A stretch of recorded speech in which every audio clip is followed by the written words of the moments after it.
Salut à tous et bienvenue sur votre chaîne de partage et d'édification. Je suis Sorel B et sur cette chaîne je partage avec vous les enseignements que je reçois du Seigneur au quotidien, de mon expérience même personnelle avec Dieu, de ce que j'ai vécu avec lui depuis mon enfance jusqu'à mon âge adulte.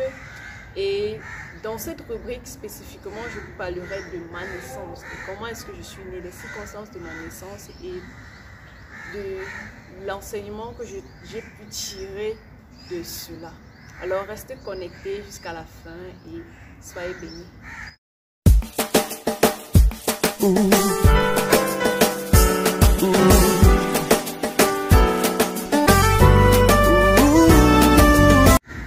Alors, et s'il fallait parler de moi, je dirais que je suis née par accident.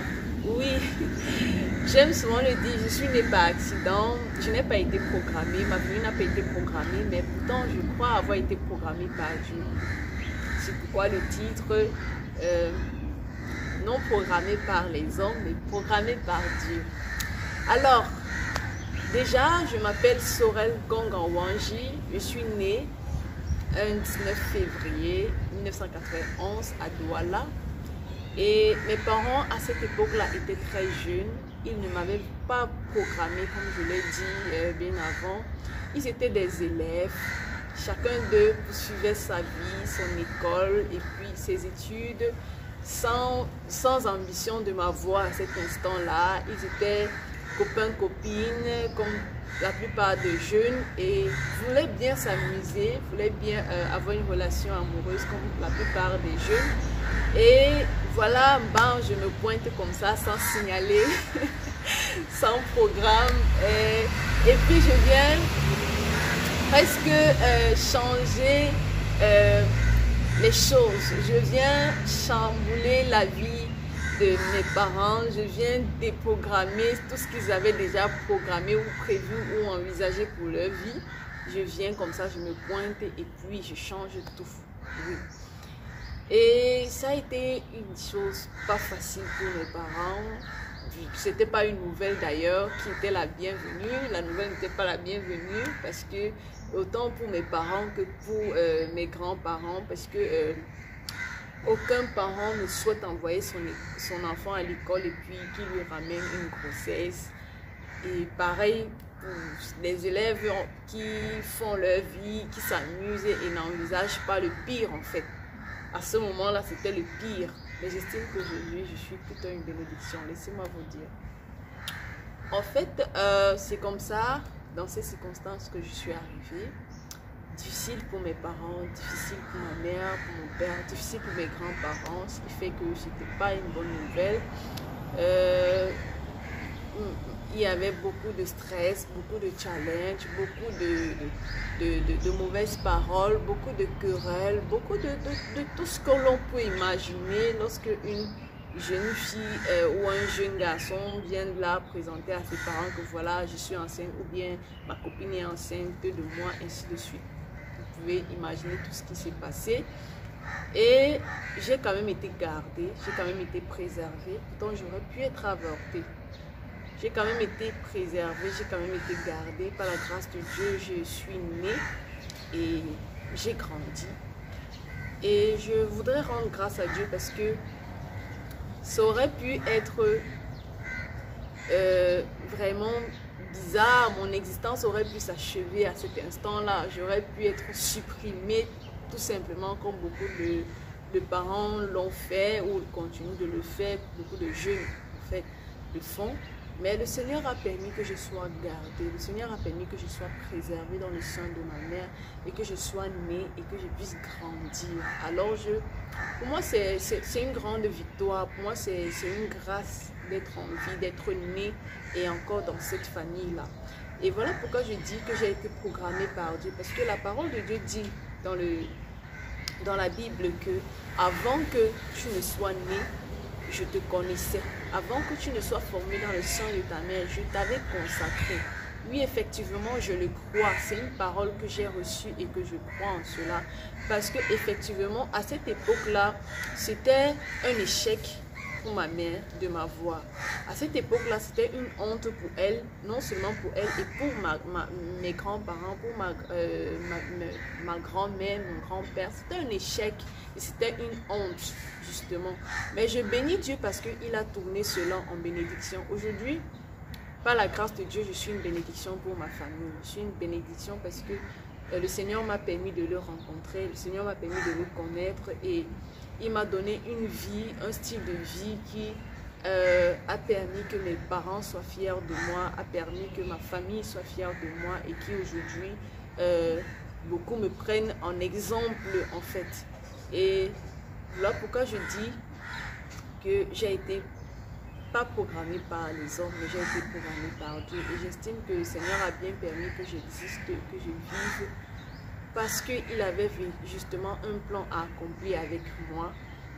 Et que je voudrais vraiment, je tiens vraiment à vivre dans ce plan accompli, à marcher pleinement dans ce plan, dans ces projets pour moi. Donc je partage avec vous ce témoignage, pourquoi. Et la leçon que je tire de cela, c'est que généralement, lorsque on se retrouve dans une situation où on se dit parfois que tout est terminé pour nous, tout est fini pour nous, parfois, je voudrais juste vous dire que ce n'est pas là la fin. Ce n'est pas là la fin. Là où vous pensez que tout est fini pour vous, ce n'est pas là la fin. Je voudrais ici encourager une jeune fille qui certainement a eu la maladresse. Je ne voudrais pas encourager le fait que une jeune fille puisse aller ou un jeune garçon puisse aller dans les bras de n'importe qui à un jeune âge choper une grossesse précoce. Non, non.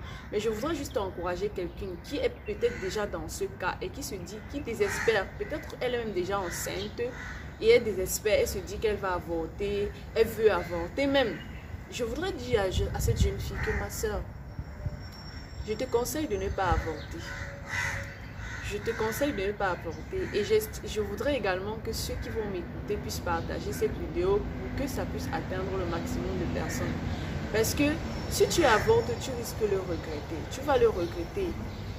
Tu vas bien le regretter. Parce que l'enfant que tu portes en ton sein, certes, c'est un enfant qui n'a pas été programmé par toi, qui est venu par accident. Mais laisse-moi te dire que c'est certes par accident. Ça peut être même une punition de Dieu pour toi. Mais laisse-moi te dire qu'il peut devenir une bénédiction pour ta vie. Il peut être celui-là qui va te donner le sourire demain. Et tu peux également permettre que Dieu change tes échecs en victoire. Oui, si tu décides de le servir, et toi peut-être un enfant, toi enfant qui est peut-être enfant adultérin ou enfant issu de la fornication, tu peux également être un canal par lequel le Seigneur va passer pour bénir tes parents, pour relever ta famille, pour bénir ton entourage à cause du choix que tu auras fait de servir le Seigneur Jésus. Aujourd'hui, j'ai donné ma vie au Seigneur et je vous ai peut-être dit dans mes vidéos précédentes, je l'ai connu à l'âge de 13 ans. Et il m'a appris à le connaître, il m'a appris à vivre avec lui. Il m'a appris et il m'a donné un certain nombre de choses qui font de moi aujourd'hui une personne bien épanouie dans sa vie et qui impacte également son entourage, qui est une bénédiction pour sa famille, qui est une bénédiction pour son entourage. Et dans la suite de mon témoignage, vous allez comprendre qu'effectivement, il est important parfois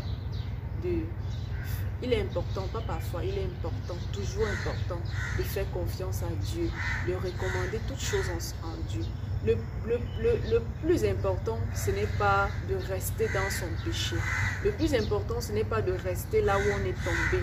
Le plus important, ce n'est pas de rester là où on a chuté, mais c'est de se relever. C'est de se relever et de décider de recommencer et d'avancer avec Dieu. C'est décider maintenant de donner le plein contrôle de sa vie à Dieu et de le laisser gérer. Et vous verrez que peu importe les circonstances de votre naissance, peu importe la manière dont vous êtes né, la manière dont vous avez grandi, peu importe les circonstances même à laquelle vous donnez naissance à votre bébé ou à quoi, je ne sais pas trop, peu importe les circonstances actuelles de votre vie, Dieu peut le changer en bien. Dieu peut changer même vos erreurs, vos pires erreurs en bénédiction. Je sais de quoi je parle. Dans mes prochaines vidéos, vous serez mieux vous saurez mieux en fait, vous saurez un peu plus. Mais Dieu peut changer les plus graves erreurs d'une vie en bénédiction. Alors, si vous avez aimé cette vidéo, n'hésitez pas à liker, partager et à vous abonner. Ciao, ciao. À très bientôt pour une prochaine vidéo.